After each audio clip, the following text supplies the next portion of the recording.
Ah, yes, it's nice being reminded about how I used to think that the high school graduation was the most important day of my entire life. Thank you guys.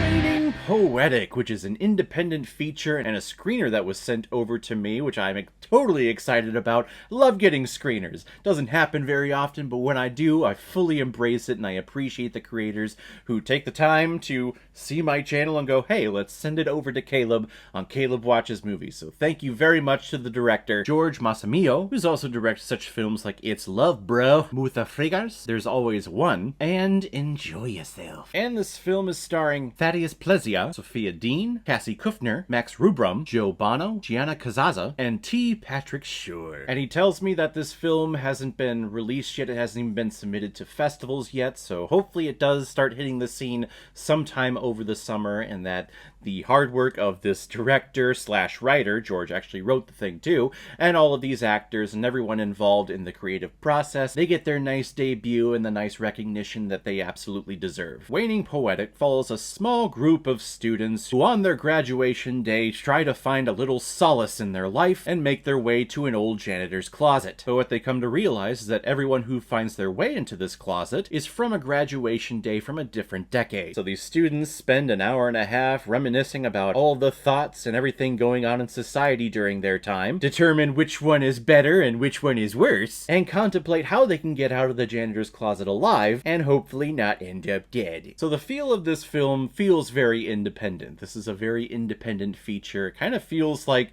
almost like a student film. This feels like something that I would have created like during my high school days or during film school, which I love seeing. I love seeing those types of movies because I'm seeing the creative process and I'm seeing someone grow in front of my eyes with developing their skill set for the filmmaking process. I love seeing it. That being said though, hopefully the creators of this creative process are open to some constructive feedback, which I have a couple of notes about here. First off, I love the concept and I love the idea of taking different people from different decades, all putting them in a room somewhere and just kind of talking about their society, where their culture wanted them to be at during that time. The guy from the 60s was already married in high school and was expecting a kid, and he just wanted a trade. He was a plumber and he was totally fine with that. You go to the 80s, it was all about finding a boy and finding love and just the curly hair and the valley girl talking and all that. The dude from the 90s, probably my favorite character and my favorite performer from this film, Thaddeus, which is one of the coolest names ever. I probably latched onto him the most because I was a child of the 90s and the early 2000s. The things he was saying, the attachment to pop culture as much as he was, that's very much how I was in high school, and how he's able to say things to the people from 2024 and how 2024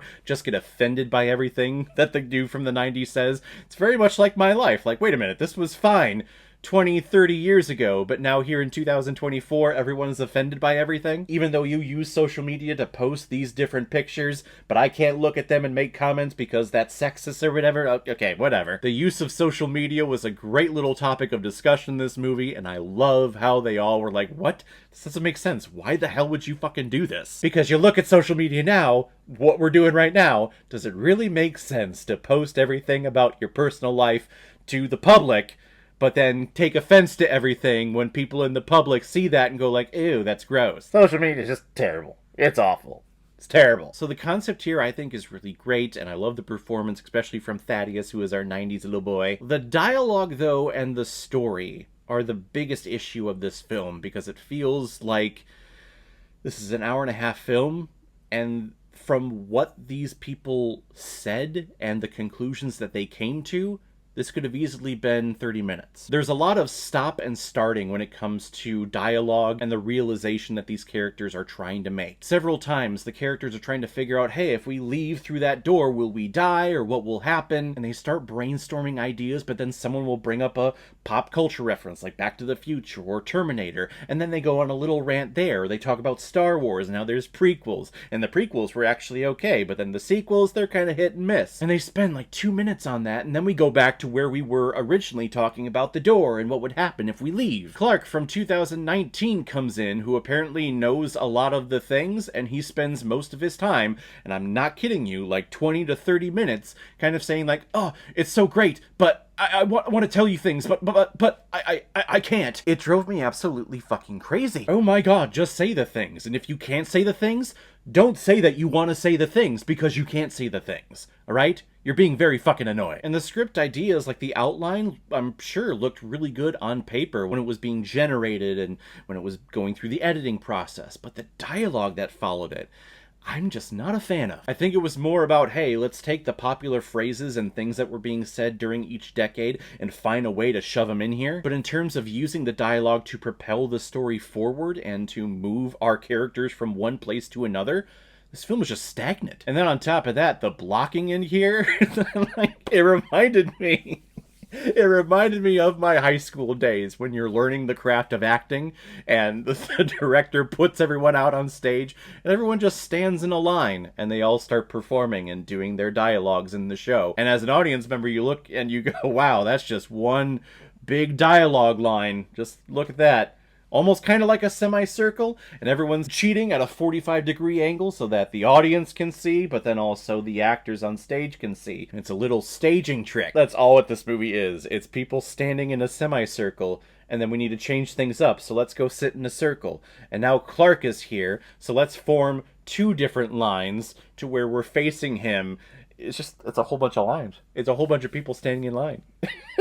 The script has a lot of potential, and this idea has a lot of potential, and I know this is a finished product, a finished film, and it's being submitted to festivals and everything, but I feel like it does need a lot of work and a lot of rework. And when it comes to the direction of directing all of these actors with their characters and their interaction with each other, they focus a lot on the very easy emotion of anger and annoyance. A lot of actors, when they're starting out and they're in theater class or they're in acting class and they have a scene that they're performing with someone, their first instinct is to make this scene spicy and to make it energy filled. They go to the emotions of anger and annoyance, like very quickly. Those are easy emotional choices for the characters. It's up to the actor to come up with some different ideas and some unique ideas when coming from where this dialogue that this character is saying is coming from. It's not all just annoyance. Not everyone is just so annoyed, even though everyone in the world actually kind of is. But for this whole movie, everyone is just so annoyed and angry with each other.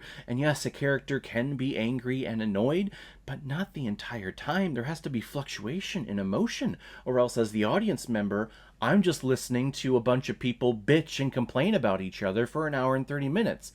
And that's not entertaining. If I wanted that, I wouldn't be watching this movie. I would just go on to social media that these people were complaining and being annoyed about in here already. Waning Poetic. I was very excited and very intrigued by the idea, but after watching this, I'm going to be honest, I'm a little disappointed. Again, I think this has a good bare bones idea of where to take this story. We have some performances in here that I was feeling connected to, but for the most part, the acting and the dialogue in here was very flat and very one-dimensional, and coming from a very introductory place. I feel like this could have been worked more and challenged more to where we could have developed something meaty here that would have been much more entertaining and would have gotten the point across much more efficiently. I'm going to give Waning Poetic 2 out of 5 Blu-rays. I've had better. So guys, hopefully you get to check out Waning Poetic later on this year. But in terms of my review, what did you think about it? Just comment below and let me know what you thought. And as always, if you like what you see here, if you like my take on movies, then hit the subscribe button and make sure you hit that bell.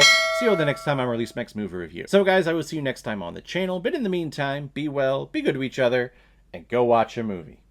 Take care, guys.